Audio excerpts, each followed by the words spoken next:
big with 2 G's. I'm going to repeat that. That's big with 2 G's.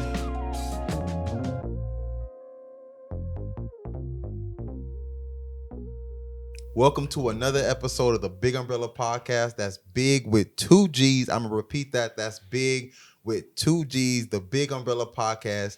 And I want to welcome on Flamy Grant. Hey, thanks for having me. Of course. I got 2 G's for you right here, by the way. They're not quite that big. See, we just started off, so you already know how this is about to be. Welcome to the show. Hey, how's it going? So are you from San Diego? I'm not. Where are you from? I was born and raised in North Carolina, Western North Carolina. Yep, outside Asheville and then in Asheville.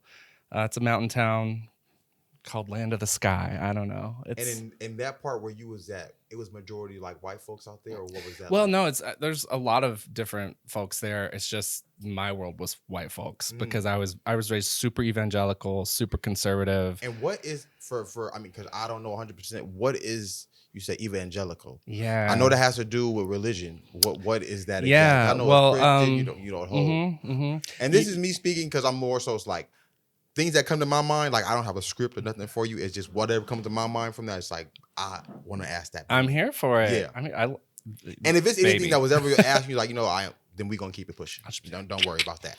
Now I'll talk about evangelicals. You heard of the 45th president of the United States, Donald Trump? Yeah. They're the ones who elected him. So yeah. Okay. Yeah. Evangelical is a branch of like Protestant Christianity that really sprung to life in the 80s, like really came to power in the 80s. Like Billy Graham and Jerry Falwell and the religious right, that whole movement has led us to the modern day evangelical, who is, I would say an evangelical is not someone who is all that committed to their faith. They're more committed to the ideology behind it. And that's why it's easy for them to vote for someone like Donald J. Trump. And you grew up like that? I did. Yeah. Very conservative, very Republican. Right. Like I wasn't allowed to, my life was our Christian school where my mom was a teacher, church. Oh, dang. And home. Like those are the 3 places I saw growing up. And your mom was your teacher? She was in high school. Yeah, she was she's a foreign language teacher, French and Spanish. And that was in high school. Yeah, that was high school. And so you were in North Carolina, and you were around, like you said, like I can't that goddamn where you say Evangelica. I like that. That should be a drag queen name, actually. Like, Evangelica. I'm like, wait, ladies and gentlemen, welcome to the stage, Evangelica. Just add an L. It's evangelical. Okay. I like that. So you growing up out there like that, like that, right? Under them circumstances, you said it was really like it had strict, like it was basically straight line. It is a cult. I did grow up in a cult by almost any popular definition of the word cult. So which means that you're compelled to stay. Like they create a sense of belonging that's so strong that it's scary to leave.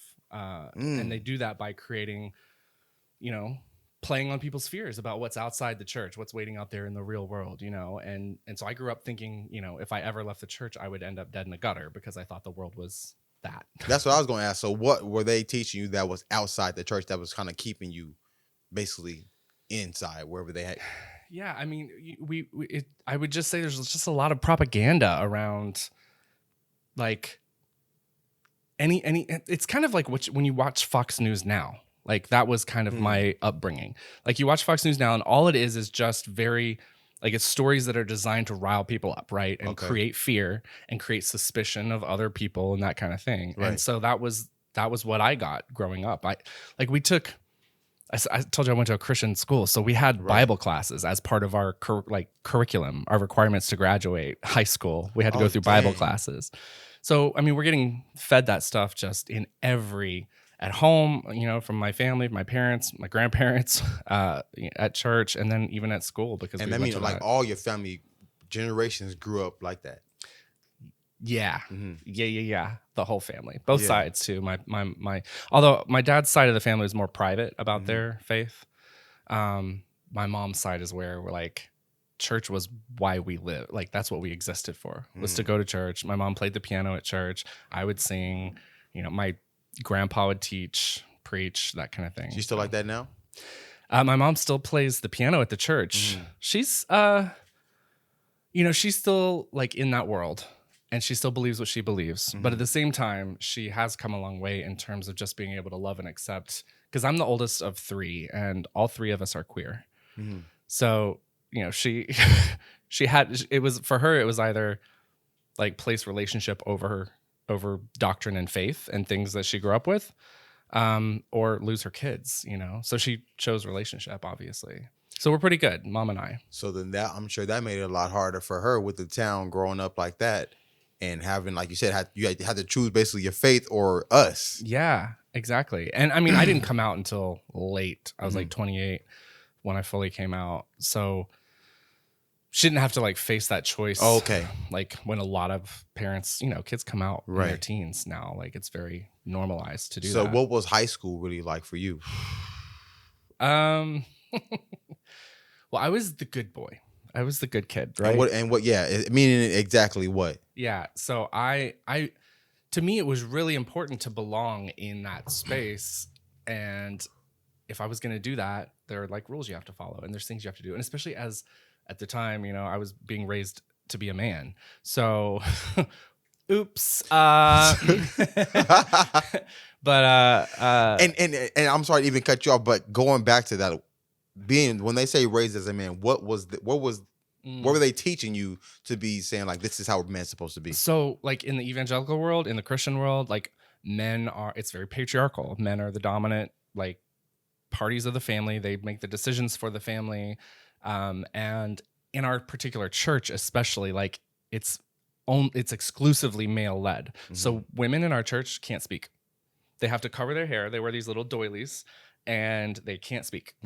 Like just, to this day. To this day. Oh, like just silence. Like during the services, they can talk in between and things like that. But like during actual church, you don't make a noise. You can sing. That's it. You can, when the congregation sings, women can sing, and that's it. So, so from the very beginning of my life, it was like, oh, like I am a man, so I have to like live my life this way. I have to be in charge. I have to marry a woman. I have to lead a family, and I have to like be the one leading in our church too. Because that's the thing. Our church didn't have a pastor. There's no, like, nobody's on staff. There's no paid church people. It's just all like volunteer. Kind of volunteer, and everybody just shows up, and then the men take turns talking, basically. Because there's no one pastor. So it's just like. And then are they reading from a Bible? Sometimes they'll read a Bible verse, or they'll like just call out a hymn, or they'll just say what's on their heart or whatever. But yeah, no, never a woman. Oh, dang. See, that's why me asking these questions really do help, because those are things that I had no idea about. Yeah. And now I will say that what I grew up in is like a really fundamentalist, like sect part of evangelicalism. So like it's I would not say it represents most evangelicals. Most evangelicals probably go to like a non-denominational church. It's very modern. They'll sing like, the music will be modern, like everything will feel like fun for the kids, that kind of thing. But I grew up in like the people who are like, nope, this is the only way to do it. And if you're going to do it, you got to do it right. So we didn't even think like we didn't believe other Christians were actual Christians because they weren't doing it like us. So like Catholics were like, no, baby, sorry, won't see you in heaven kind of thing. Dang, so it was like that. So like you said, like if you're not doing it this way, you're not doing it the right way. Yeah. So with you, like you said, like you growing up having to portray, I have to be this macho man. How hard? What? Or when did you even feel that wasn't for you? I mean, I would say, like when I was a little kid, I probably knew that wasn't for me, because like we have pictures of me walking around in my mom's heels and in her dressing gowns and things like that. So, and then at some point, I think my parents realized that was like more than just like a one-time funny, cute thing. There was like I was drawn to what we call feminine, right? And so they shut it down. They like, Don't do that no more. Yeah, no. Dad like wanted me to, try out for football and try out for sports. And when you said they shut it down, what was it that your dad or mom did to shut that down? That's the thing. It wasn't like, I don't think they could have even like named it. I don't even know if they would have said like, oh no, we think our son might be gay. Like maybe they could have, but at the same time, we were so removed from anything else going on in the world that I just think that they noticed that, they just have basic rules. Like boys play with trucks, girls play with dolls. And if you break that rule, like you try to correct the kid. I mean, it's like any other like rule, I guess, that a kid would have growing up, right? Like clean your room or whatever. It's like play with boy toys. Yeah. So I wouldn't get punished necessarily. I did get punished a couple times. I remember like when I got into my mom's makeup, like that was serious. That about was for that sure. one. Like do not touch mom's lipstick anymore kind of thing. But I wouldn't get punished for like wanting to play with my sister's toys as opposed to mine. But it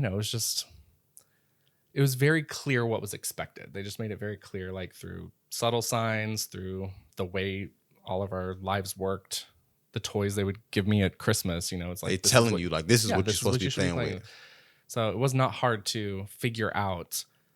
And I grew up a people pleaser too, so I wanted to make people happy and I wanted to keep the peace and those kinds of things. So it just wasn't hard to figure out what the expectations were. And once I knew what they were, I was like, okay, I'll do that. How hard was it for you to continue to portray that? It's really hard. It's really fucking hard. Right. That's what I'm thinking. Like, I can imagine. Yeah, and like you said, you being a people pleaser, it's like, I don't want to let anybody Yeah. down. So you even tried harder. Did you want a refill of this? Yes, thank you. I got you. I got, called every name in the book growing up. Isaac, you straight? I got called every name in the book growing up. And this queer, is from sissy. And this is from peers or like this is within Peers. your family? Yeah, peers. Oh, okay. Yeah, my family was never like. That's one difference I will say between the religion I was raised in and then what we see today. We were not assholes. Like we weren't out there, calling people names. Well, obviously we didn't have social media and that kind of stuff. But like, goddamn MySpace. Yeah, nowadays it's Christians who are the ones who are out on social media, like just being terrorists, absolute assholes to people.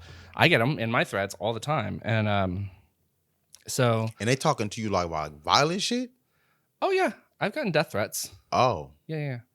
But I think talk to a drag queen who hasn't, and I don't think that person exists. Dang. Okay. Yeah, it can be a little scary sometimes. I can. Well, shit. If you're getting death threats just because you living your life, yeah, and you saying this from people like Christians and people within churches and stuff like that's a lot. That's the world I know. So it's the one I guess I'm the most attuned to.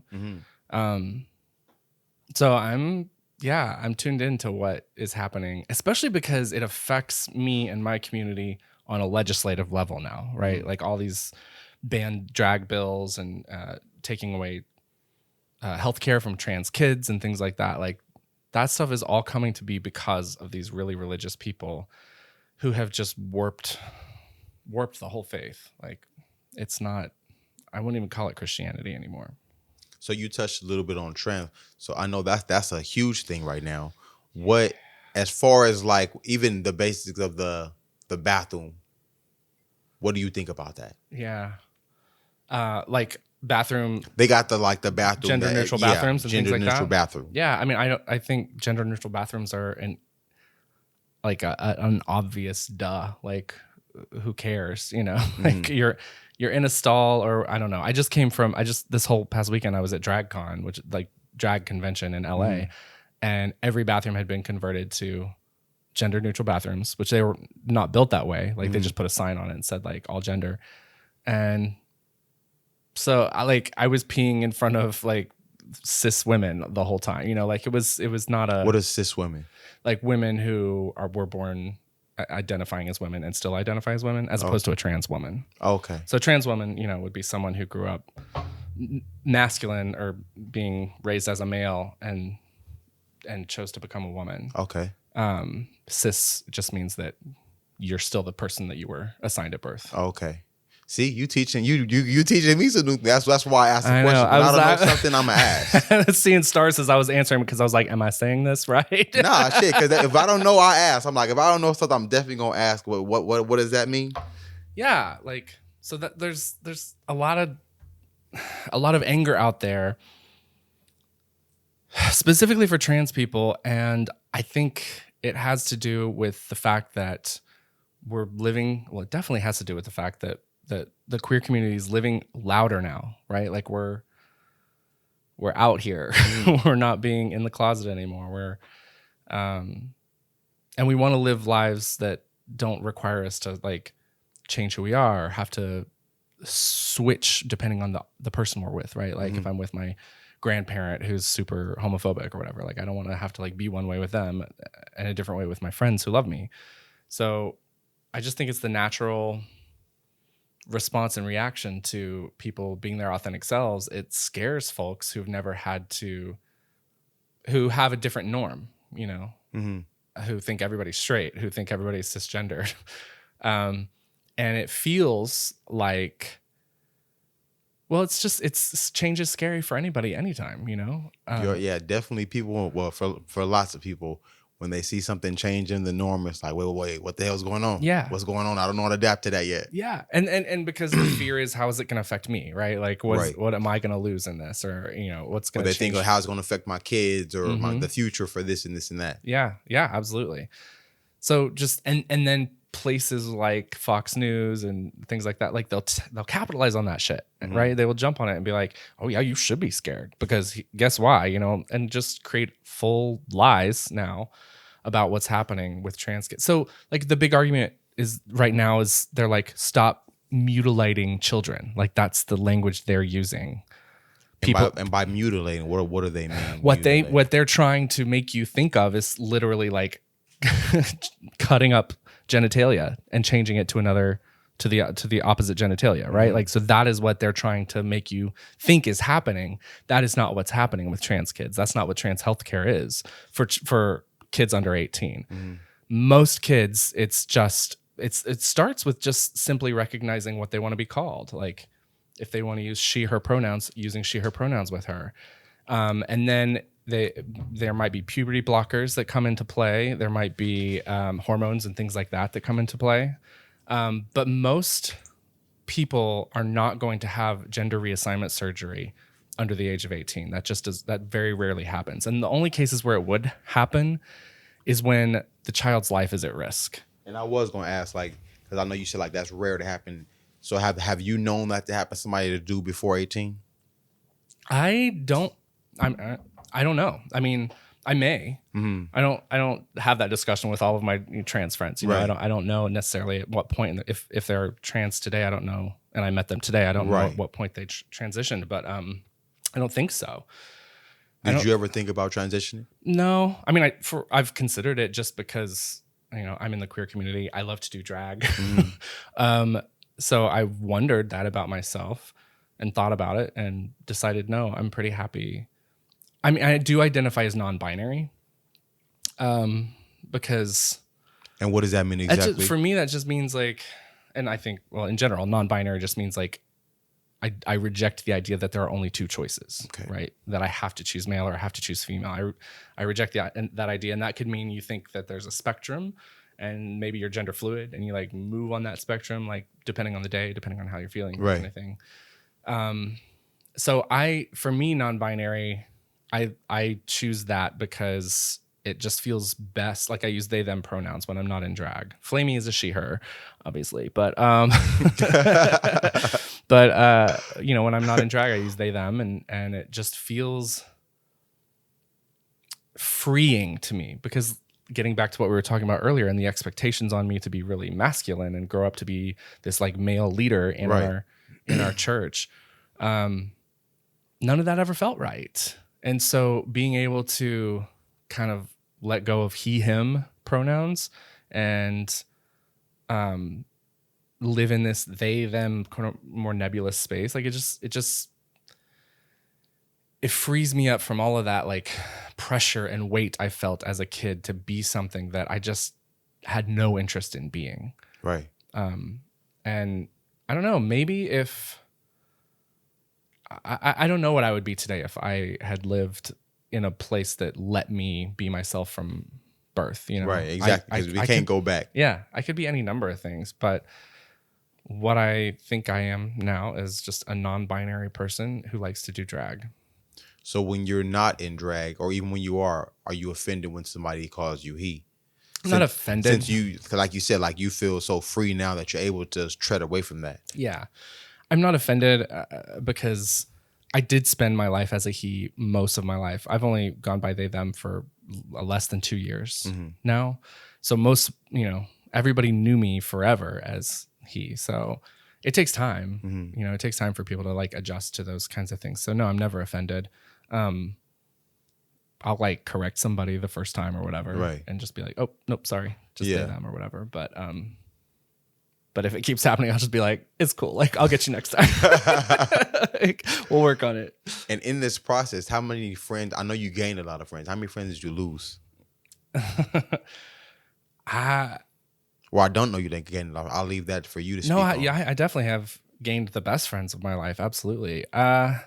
I lost a lot. I lost a lot of friends. And that you thought were real friends? Mm-hmm, yeah. And that's the way, that's one of the reasons I kind of refer to what I grew up in as a cult, because they make it really scary and really hard to leave. They tell you there are no friends outside of this group. And like everybody out there is going to look at you different. Yeah, they're going to look at you different, or they're going to take advantage of you. Like no one's going to actually love you out there, because the only people who know how to love are people in our religion. And that kind of stuff gets from a young age. You grow up believing that. Yeah. That sounds crazy. Yeah. So it is scary to think about even just starting to address some of your own questions that you have growing up, because we all have questions. That's just like a normal part of childhood, is to question the nature of the reality around you. My daughter has questions about everything. She's 2. Yeah, she'll ask you everything about, well, why is that? Well, why is that? Yeah. So, I mean. So if if the answer to that question every time is because God said so and anything else is sin. No. That's what I'm saying. I have to really give her a reason as to why. Yeah. This is like this. At least as to what I think, or I can't just give her that. And because I mean, regardless as to what anybody thinks and how you raise your kids, is that I believe I will have to tell her this is why this is this way, and whether she believes it or not, she gonna figure it out. Yeah. Absolutely. And that's the right approach with a child. Like, I wish I could have gotten even half of that, but for the most part, it was, you're not encouraged to think critically. You're just encouraged to accept what you're told. Right. So that is, even when you did then stray from that, like accepting from what you're told. So, because your whole, like you said, you grew up believing that. And then you ended up straying away from it. How hard was it for you to then start believing, okay, well, I am still going to be good with God, or whatever it was that you had to believe to overcome that? What was it that you had to do from that? Because it was like, then, like you said, like they led you to believe this is the only love you're going to get here. If you go outside, that's it. Yep. So when you did that, what kept you on the line? Like, oh, yeah, no, I'm going to be okay. I mean, that's why I took until I was 28 to come out. I think I was testing it all along the way, like I do small things. Like the first time I came out, I just came out to a couple friends and I said, I struggle with homosexuality. Not I'm gay. Because to say I'm gay means like you're admitting the thing, right? But to say it's safer in that world to say like, this is something I struggle with, because then you can like say God is helping me through it, or God is helping me change, and that kind of thing. So, I mean, it just took all of my 20s to like move from that to, well, no, I'm gay. It's not just that I struggle. It's like, this is how I am. And it's not a struggle, actually. I'm really good at it.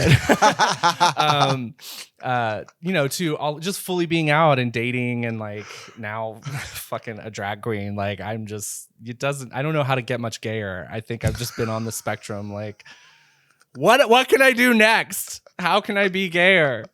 So who was the first person you came out to? If you can remember that. I can't. Oh, that is not a thing a queer person ever forgets. It was my college best friend. His name was Cassidy, and I was fully in love with him. I just didn't know it. Was he straight or he was gay? straight. Okay. Yeah. Because I, had And did he ever even think at all? Not until I told him. Okay. Not until I told him. So yeah, and I couldn't even say the words. Like I said, I actually got out. What I did was I got out a Bible and I turned to Romans 1, which is there's like one verse in there that mentions men laying with men or something like that. And I didn't know that either. I pointed to that verse and I was like, this is me. I couldn't say anything. And then I was just like literally in the fetal position crying on the corner of a couch while he like processed that information. Yeah. And to his credit, he stuck it out. Stayed my friend through all of it. We had a falling out later, but right. Yeah. Not over that. And like you said, when you was first time, like you were probably scared as shit to even come so out. Scared. What made you want to tell him though?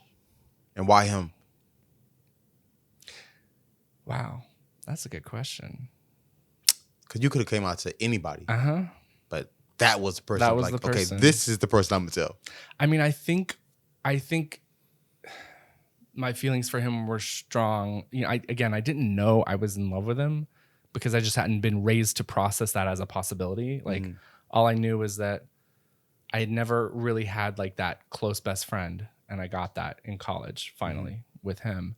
And I just had really strong feelings that were probably romantic love, but I just interpreted as like, we're just close. We're buds. We're pals. Like, this is the person I should be. So it's more so like I'm coming out to you to hopefully, like, I come out to you and you take this and maybe you might feel the same way. And it's like, easily, at least, I mean, I came out to you and it's like, oh, you know what? Actually, I've been feeling like this too. Yeah. I mean, I don't know what I would have done if that had been the case. Because I still would have thought it was, at that point, I thought it was sin myself. Like, I was like, this is the whole reason I didn't want to come out to anybody is because I thought it was wrong and bad. Right. And that I would have, I needed to change. I needed to become straight.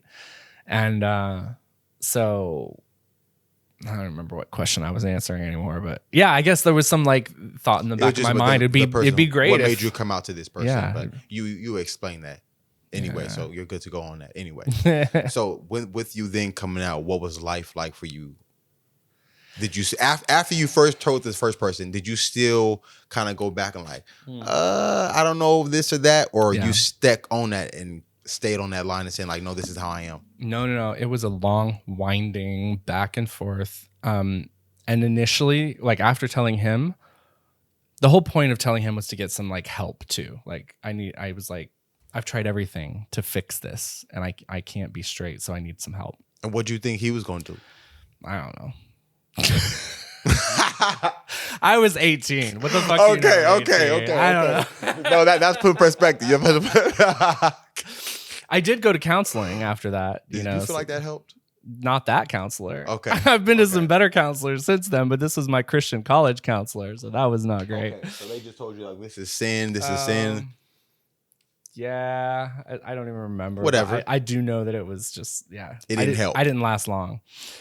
Yeah, so I mean, it took me, well, the first 5 years, like after that first telling him, I actually went even further back and like pulled myself back into church harder. Like, I joined a conversion therapy group, which is, it's like it's literally therapy to try to change gay people straight. It doesn't work and it's not real, but especially in the early 2000s and the 90s, like there was this big organization. And what do they even do to try to change you? It's a lot.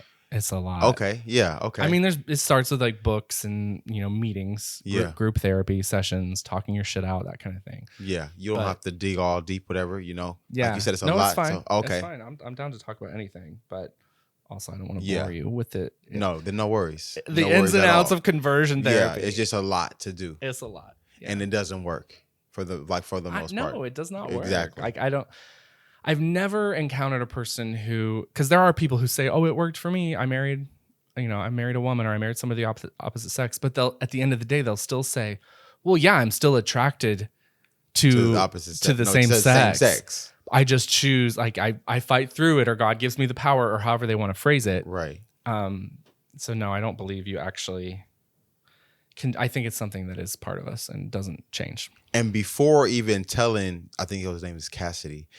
Did you have any like encounters with like you with another man? Yeah, I had some fooling around in high school. See, so before I wasn't entirely the perfect kid, right? But you know that was the persona you was putting on. I was putting on that persona, and then but yeah, there were in my teeny tiny Christian school. I think I graduated with 24 people. What the teeny hell? tiny, but there were at least 2 other guys in my class who were on some version of the spectrum. So with those other people, were those your good friends? One was, yeah. Mm-hmm. Yeah. And were y'all able to relate like you? How come that wasn't somebody you were able to come out to and tell them? Well, because he never came out. I should probably be careful about what I even say about this, because he is... Don't use no names. I will not use names, there you go. but he's married to a woman now. So he never came out. So whatever he was going through was not the same thing as what I was going through, right. I don't think. Like he probably was... Still fighting it. Oh, he's either still fighting it, or he's bisexual, or it was just, trying something out at a young age. And then what brought you out here to San Diego? I came out here to start a church. You came out here to start a church. Yes. And what was that, the church like? What was the following behind the church? Well, so prior to this, I was living in Reno, Nevada, and I was working for a mega church there. And 4 of us who are on staff or related to that church got commissioned to go out and start a new church. Like, we were really following this one couple who were my close friends at the time, who wanted to be pastors of their own church. Mm-hmm. So they were going to go start one, and they brought me on to. I've been a music minister my whole life, worship leader my whole life, and so that's what I was doing for them. And we came down here, and I rented a cafeteria in a school. Printed flyers. Try to meet people, invite them to our new church. And I mean, it happened for 5 years. We had a congregation of about 100. And with that, you said for 5 years that church was going strong. What brought that to a close for you?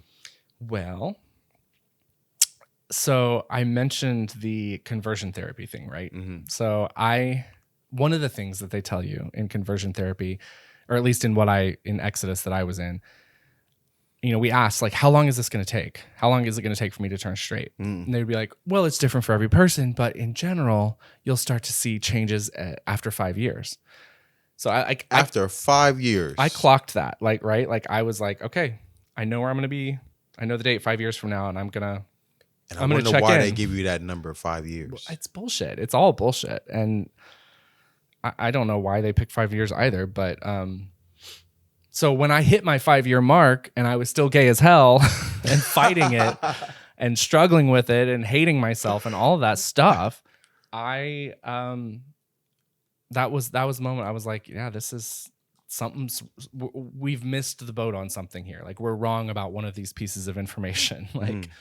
So that's when I started my journey of figuring out that queerness is not a sin. There's nothing in the Bible that condemns queerness. It's just been misinterpreted that way, and it's just it's a patriarchal power structure that creates this fear around queerness. Mm-hmm. So I came out in 2010-ish. Like, was my full, like, people knew I struggled again. Like, I was out in that way, but I wasn't dating. I was celibate. I was single. Like, I was like, I'm gay, but I'm not, right? Like, I'm not going to practice it. And when you come out, what is that like?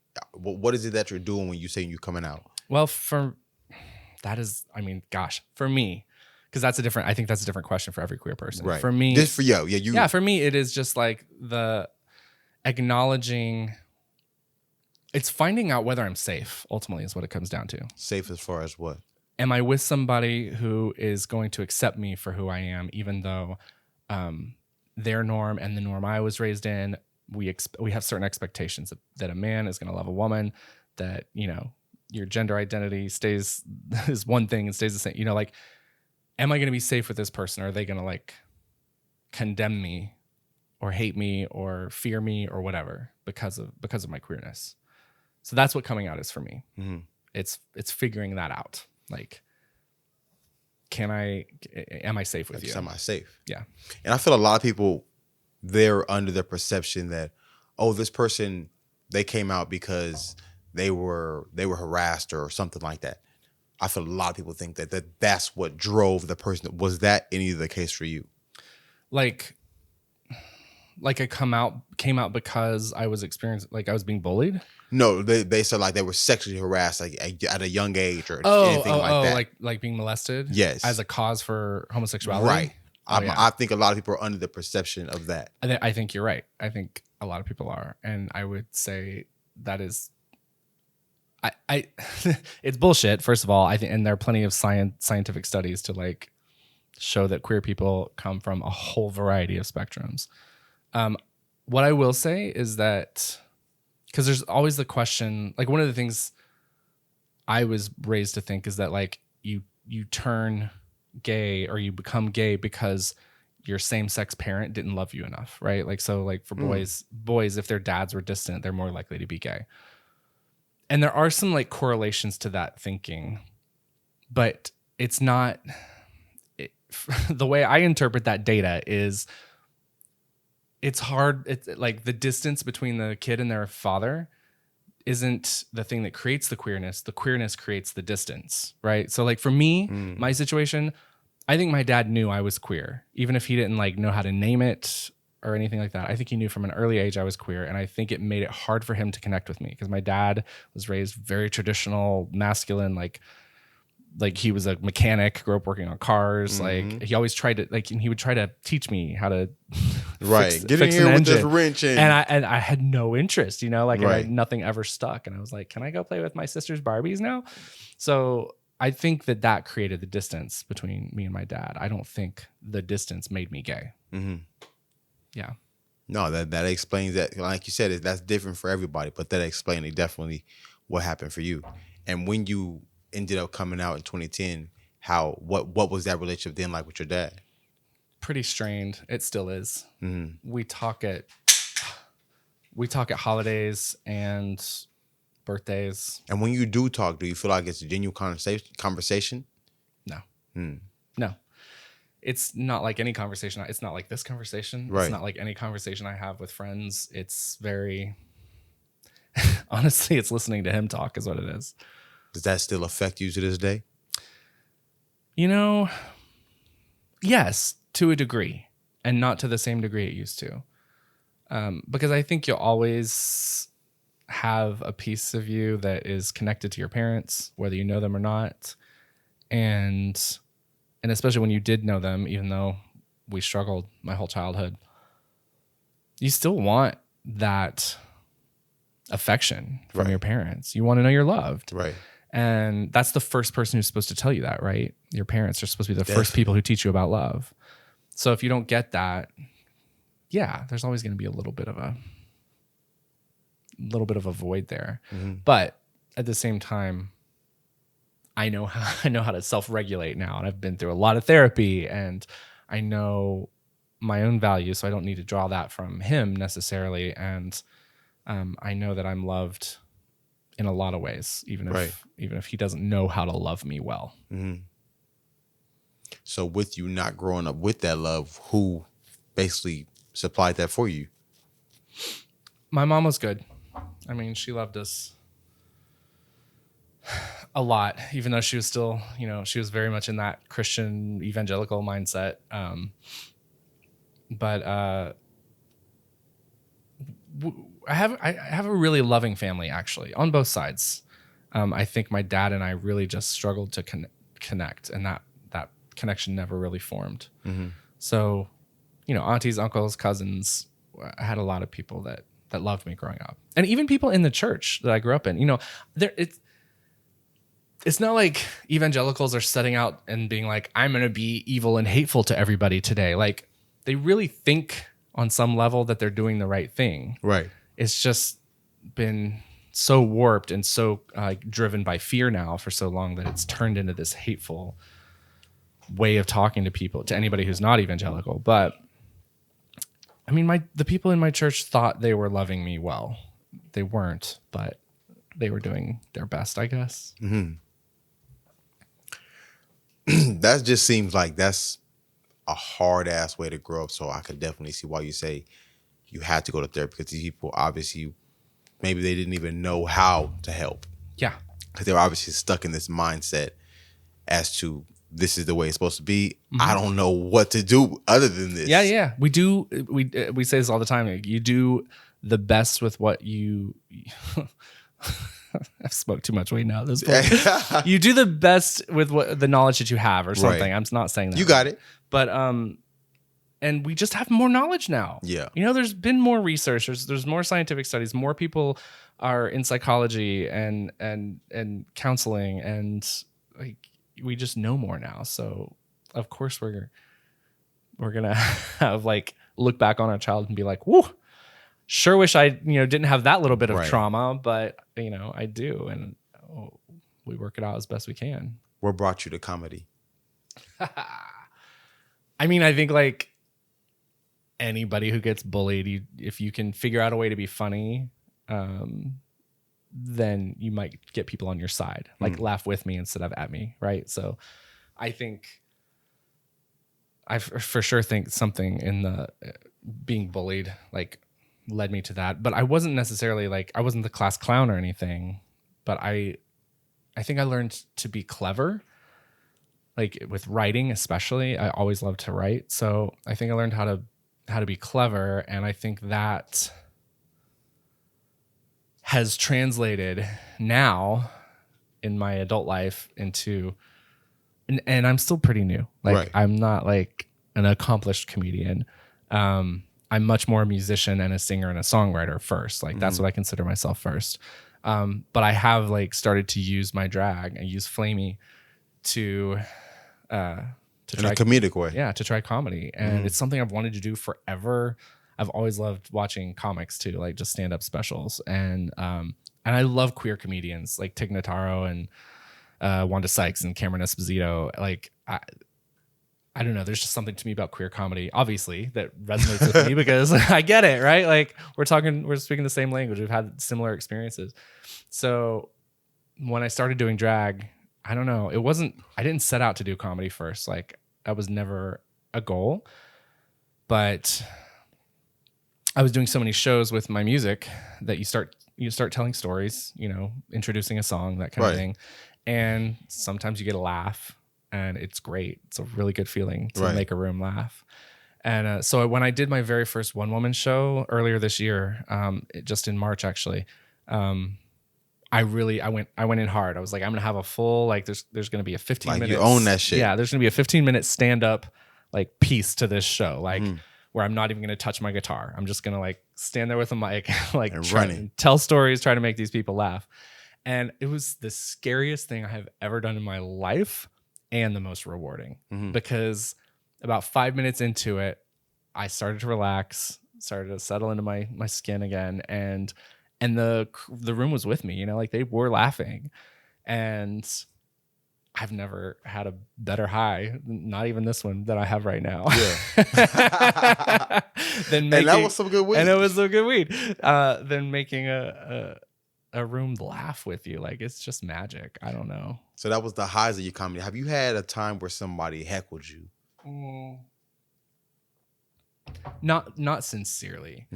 No, in drag you deal mostly with drunk people. So if they're heckling you, they're barely getting their words out. Yeah. So, yeah, and it's easy to shut them down because you're just like, bitch, you're drunk. Like, so have you had a time where you bombed? Yeah. And this is fairly new, so yeah, fairly new. I haven't done like the comedy. I haven't necessarily bombed at yet, but it's just because I haven't done enough of it yet. I will bomb. There will come a day. But I've bombed with some of my drag performances for sure. I've like. So you do comedy in drag and out of drag? Only in drag. Okay. Yeah, I pretty much only perform in drag now. I used to do music as Matthew, as my previously boy self. Now non-binary self, and but it's that kind of all stopped with pandemic. Once I had Flamy that's all I wanted to do. This is the only way I want to perform.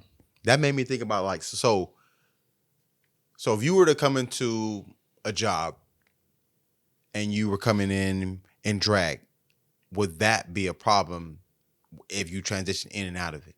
So how Like at your job, how was that?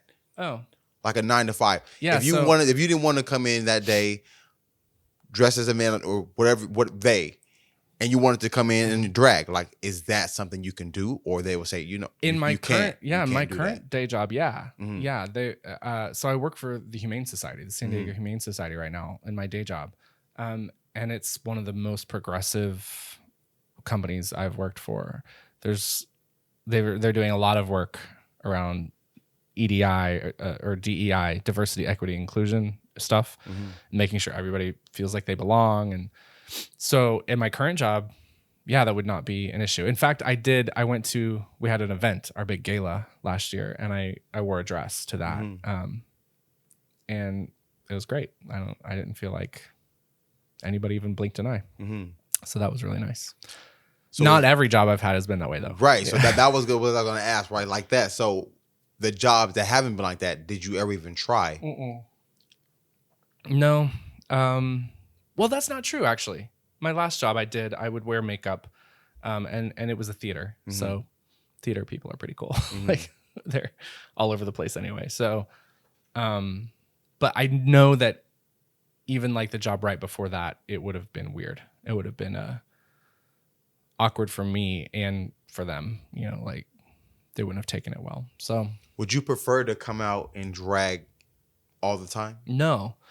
Drag for me is performance. Right. It's a job. Right. And it's a job I'm really leaning hard into because I'm quitting my day job this fall. So I want this to be what I do full time. Right. So drag, meaning like this, like what you see right now, like the full like glam face and the accessories and all the craziness. But like Matthew in my daily life, sometimes I will want to wear makeup or I'll want to feel a little extra, like have some sparkle. But I mean, that's the part of me that I think like kind of is fluid and like goes back and forth. But this is just for performance. Yeah. How did you meet your husband? Or talking on podcasts. There you go.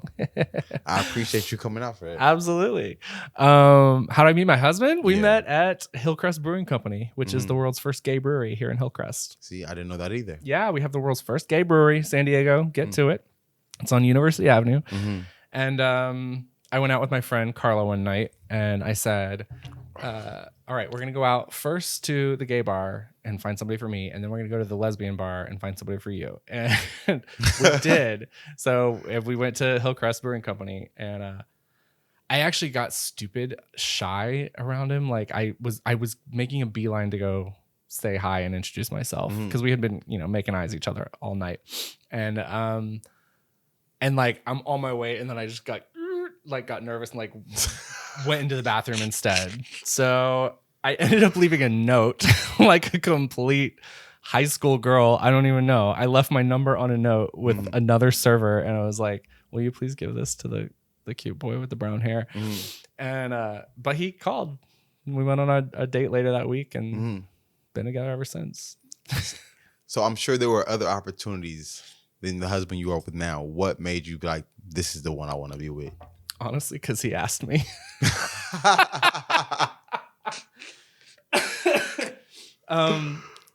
I mean, I say that as a joke, but like, I mean, I say that like there is some truth to it, but it's also a joke is what I'm trying to say. Like, I mean, I feel very good with him. Like I've never felt as supported by a partner. I haven't had a lot of partners. I only had one like serious boyfriend before him.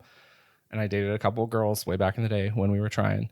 But I just never have felt so supported by anybody. And he did. He asked. I tell him, I wrote a whole song about it, how I feel like he's the one who like cast the vision for what our relationship could be. And he was like, I'm going to get us there. So he's the one who like said, I love you first. He's the one who asked me to be his boyfriend first. He's the one who asked me to marry him. And he's always kind of been the one pulling me into like our future together. And I don't know. I've learned to trust it. I've learned to trust him. Yeah. Yeah. It was all the first for you, and it felt right. Yeah. Yeah. Like I said, I had one relationship prior to this to compare it to, and that relationship was like the exact opposite. Like I was not supported. He wasn't out. His family knew he was gay, but he wasn't like, he didn't come out and be like, this is me and this is what I do. Yeah, and he was not going to introduce me. Like none of that was going to happen. I'm going to keep you still a secret. I was the secret. Yeah. So it was bad. So I had a bad one to compare it to, and having that makes me appreciate what I have now. Okay, I see. It's like I know I'm loved now. I know I'm cared for now. What was it like for you dating women? It was rough. It was one of those things that it was part of the feeling of something I had to do in order to belong, right, or fit in, or keep my community, or make my family proud of me. I had to find a wife, and that would almost feel like damn near torture. It's like I'm forcing myself to have sex with these women whatever, how even lay with them, and I know I would rather this be the homegirl and shit. But well, there was no sex. I never made it that far. Not with a woman. Okay. Because even I couldn't get there. Yeah. But I gave it the college try. Let's put it that way. Like I tried hard, and there were two women, one in college and one a few years after, and both are fantastic, wonderful people, and I'm still friends with one of them to this day. But it was not going to work for me. Obviously, it was not going to work for me, sis. Because that wasn't. I know you've always been in music. What brought you to then, like, basically doing your own thing in music? Yeah. So I started out. I've always I don't know if you even know, but there's like a whole industry of music that's like, it's called contemporary Christian music. Yes. Do you know who Amy Grant is? I don't know no artist. I can't tell you that. Okay. She's who I name. I'm named Flamy Grant, so I name myself after her. She's like the biggest Christian artist of all time, right? Like but even that, like there are plenty of people who don't know who she is because like it's still kind of its own little smaller world. So, but I wanted to be that. Like I wanted to sing in churches, and I wanted to be Amy Grant. I mean, at the time I didn't know I was going to end up doing drag, but I wanted to be like, I wanted to write songs and sing them for people. And so I started out in my 20s doing that. When I first moved here to San Diego, I was doing that. Actually, I put out my first album in 2007 when I moved here, or the year after I moved here. And, but it was hard. It was especially hard back then because we didn't have a lot of the tools that independent musicians have now. Right. Like I didn't know how to work any kind of sound editing software on my computer. I didn't have a computer that was capable of that shit. Right. First of all, we didn't have like social media to the degree we have nowadays. So it was hard to like, you just had to like find people at live shows and get their email and then have an email list. Like that was about as, was about as advanced as we were. And it was hard. And I finally just like gave up on it. I was like, well, I've got my day job and I can play music at church, and I'll just let that be my musical outlet. Mm-hmm. So it really wasn't until 2014 I met a girl, a lesbian here, who is one of my closest friends now, who raps. She's a little white girl who raps. Mm-hmm. And so we got together one night. What happened was we did karaoke one night. And I had never done karaoke before. And she was like, get on stage with me and let's do Drunk in Love. And you're Beyonce. And she was like, and I'll rap. I'll do Jay-Z's part. And I was scared to death because I was like, first of all, why am I trying to sing Beyonce for my first karaoke? Like rookie mistake. But whatever, we had fun. And so like from that, like we formed a band, right? And that's when I started performing again, was with her. So how did that Drunk in Love performance go? I was too drunk to remember. Okay. Actually, there's video. I'll show you after. I'm sure. I think we have video. I think we thought we were amazing, right, yeah. And I'm pretty sure the video will prove otherwise. So, yeah. It was at Red Wing in North Park. Have you ever been there? I have not. Yeah, it's a gay karaoke bar, but like everybody goes there. It's like very mixed, and it's a lot of fun. See, so karaoke. That'd be that. So that's where I want to go if I want to do karaoke in North Park. Yeah, Red Wing. So then what brought you to like that was your first karaoke performance. What took you to be like, I want to take this serious? Yeah, so we started doing like covers of other songs, and then we started writing our own stuff. And we put out an album that I produced myself, and it's terrible because I didn't know what I was doing. But you know, like you're proud of it for that that skill level. Like that was where I was at. That's what I could do. And because you could look back on and see how far you progressed. Exactly. I have grown since those days. And then we put out another album that we hired producers to do for us, and that was much better. So go listen to Girl Boy, Follow the Glow. It's streaming everywhere. So that's our name, Girl Boy, our band. And I just fell in love with performing again with her. And I'd always loved it. You know, I did theater in high school and stuff like that. But just in my 20s, when I was dealing with all the coming out stuff and the church, leaving the church stuff, I couldn't also like nurture a music career. Right. So that came much later for me. Definitely. Yeah. What has been the hardest part about coming out?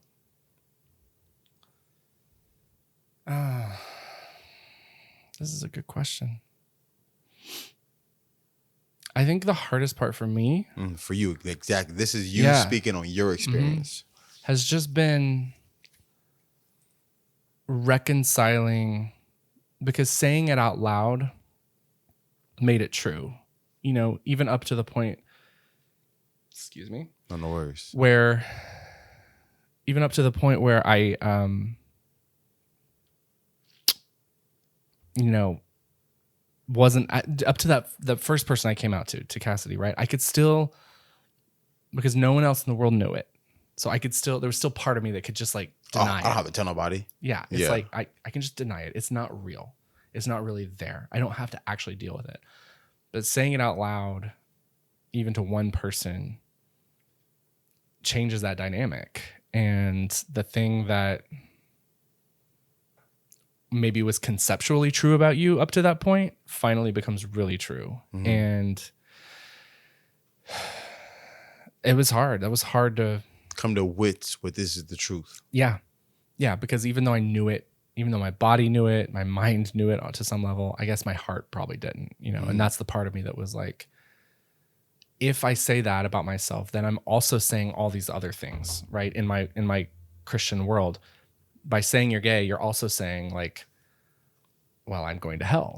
Yeah, you're going like against everything that you were taught is now, bring your glass over here. Like you were going basically now against everything you were taught. And you were already taught, oh, I know this is not what I'm supposed to do. This, that, and the third. So so it's not just one thing you're saying when you come out.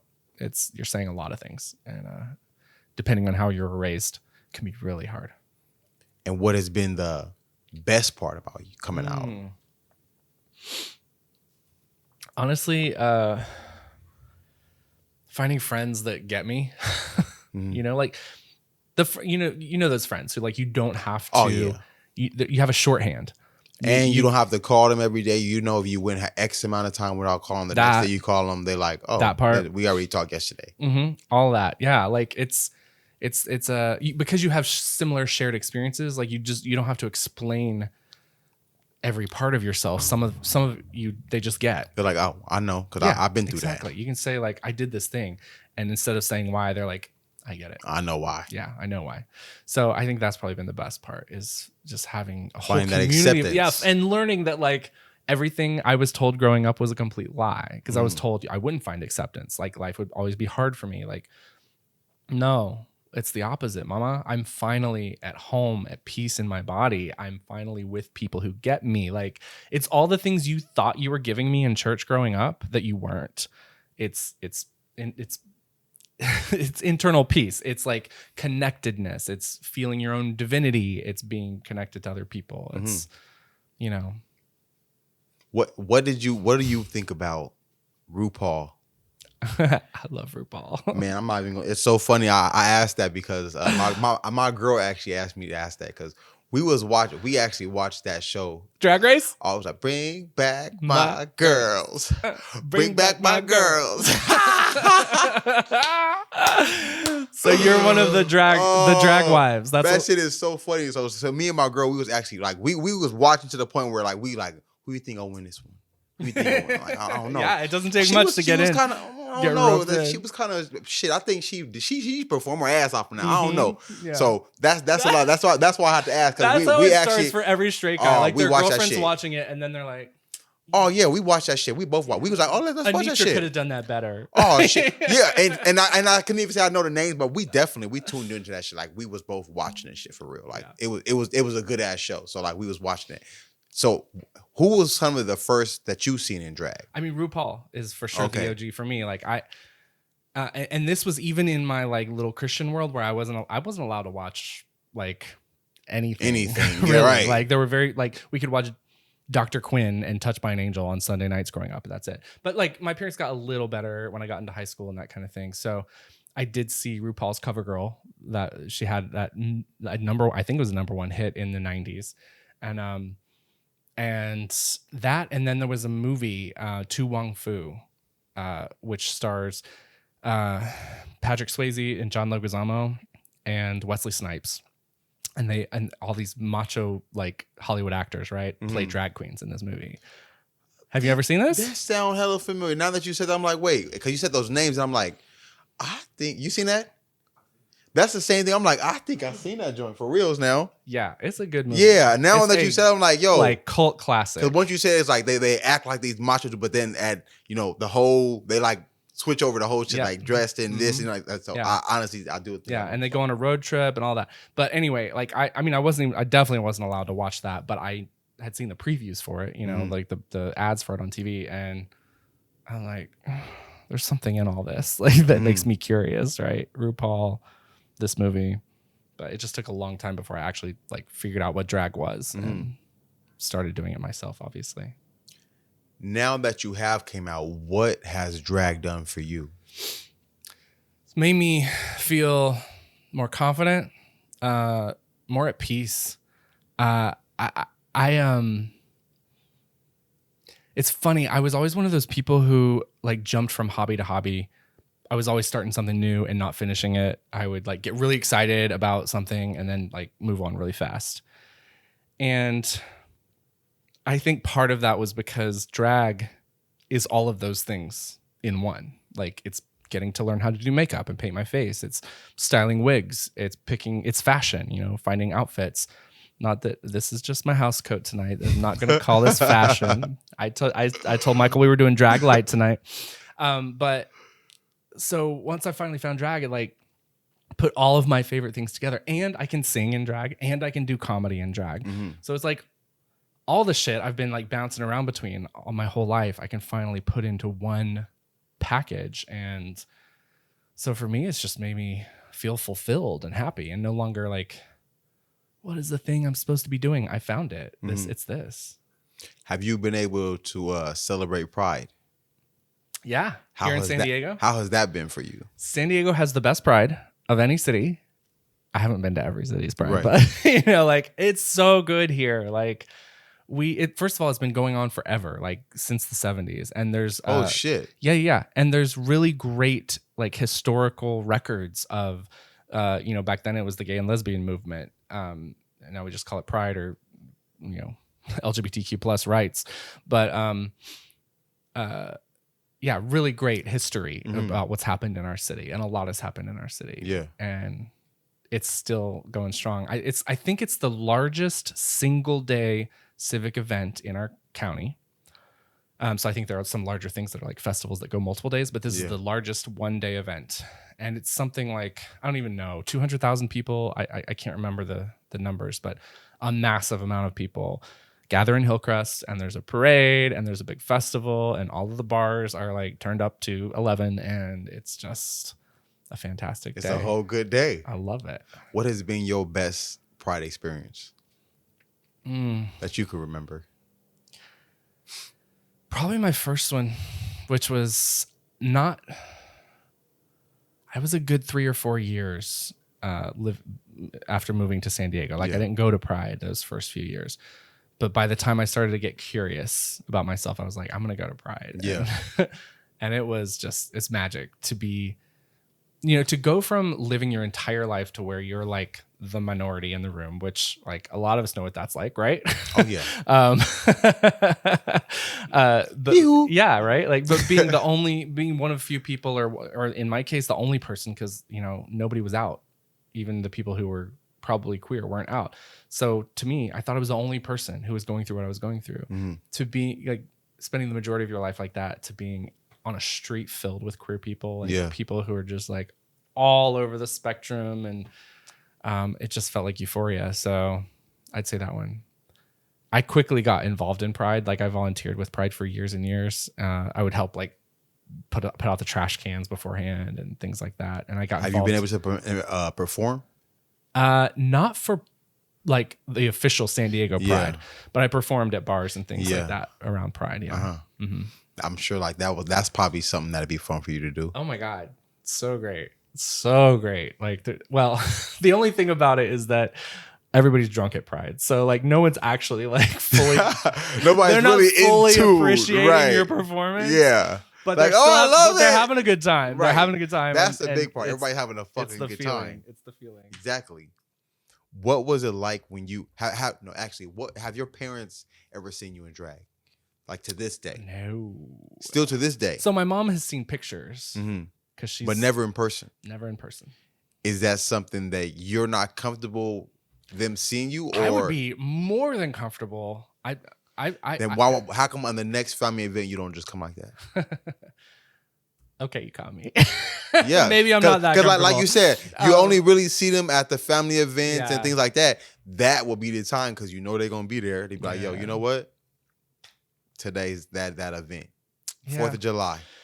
You're right. You caught me. I mean, so here's what's happening. We are moving back to North Carolina this fall. So that's about to be.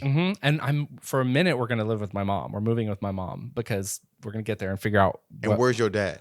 He's in South Carolina now. Okay. They divorced. Okay. So, so she's going to see me in drag at that point because I'm going to be working there. But you said she's seen you in pictures. She's seen me in pictures. Okay. So it's not going to be like, but we're going to No, we're going to have to talk about it. Right. Like it's going to be in her house. So how do you even feel that's the conversation going to go? It'll be interesting, but I've had a lot of hard conversations with my mom over the years. Yeah. I'm not worried about it. I know that we'll get there. How you feel that's going to go if your dad see you like that? It won't go well, but I also don't care. Like I have no delusion that one day he's going to accept me. Like that's not going to happen. So I've accepted that. And because I'm okay with who I am and love myself as I am, like he can or cannot, like he can choose to do that or not. It's not going to affect me. Right. Like, so I just have to be like, if this is a problem for you, Dad, then I guess you got to go. Like that's your choice to leave. Right. I'm not cutting you out, but you make that choice. You can leave if you want. Because this is who I am, and I actually strayed away from him for way too long. So I can't do it no longer. Exactly that. So even this is like my last question. So with those who are watching, what advice would you give for somebody who is struggling with coming out or accepting themselves? I would just say, baby, you're good. Okay, like you are good. Don't let anybody tell you that you were born bad or born sinful or that something's wrong with you. It's all good. And whether you believe in higher power, creator or not, that you were made this way. Even if it's just like, even if divinity is just us being connected to each other and supporting each other through our lives, like we make each other what we are, and you were made this way. So there are going to be people your whole life who are not going to accept you or love you, or they're going to be afraid of you, or it won't even be like talked about, but you'll know that something's weird. And you've just got to learn to stand in your truth, stand in your power, your integrity, because you are powerful. Don't forget that either. You're very powerful. And make your own way. And those people are going to either fall off or they're going to come alongside you, and you're going to be able to bring them into the full spectrum that makes you you and makes you wonderful and makes you unique. And if they don't come along, then that's just their loss, babe. Stay strong. There you go. With that being said, it's been another episode of the Big Umbrella Podcast, and it's a wrap. 2 G's. There you go. The big with 2 G's. Thank you. No, of course. Well, let's get some tacos, nigga. Can we really get some tacos?